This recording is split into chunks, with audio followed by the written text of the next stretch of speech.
Subscribe to our channel by clicking the subscribe button. Click the bell button and enjoy the latest uploads from our channel.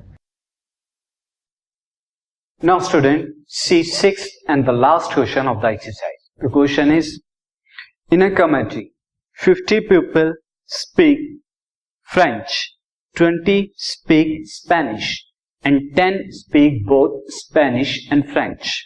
Then how many speak at least one of these two languages? हमें यहाँ पर group दिया हुआ है peoples का, उसमें क्या करते हैं 50 पीपल 50 फ्रेंच को स्पीक करते हैं एंड 20 स्पेनिश को, और 10 पीपल दोनों को स्पीक कर सकते हैं. हमें बताना है ऐसे कितने लोग हैं जो at least one of the language को स्पीक करते हैं.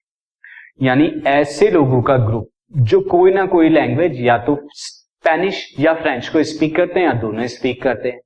तो वो क्या होगा, वो स्टूडेंट यूनियन होगी. यूनियन क्या बताता है, आइदर वन ऑफ देम, यानी या तो एक सेट या दूसरा सेट या दोनों का कंबाइन. तो यहां पर सबसे पहले मैं सेट को फॉर्म कर लेता हूं. तो उसके लिए मैं एक स्पेनिश का लूंगा, एक फ्रेंच का लूंगा. See the solution.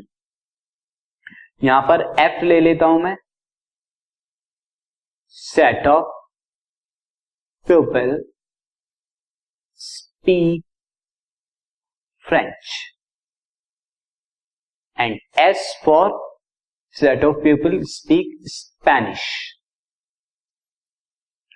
So number of people speak French and number of people speak Spanish will be, this is 50 French के लिए, Spanish कितने कर रहे हैं 20, and दोनों का common, this is French intersection Spanish, यानी जो दोनों को speak करते हैं वो 10 है.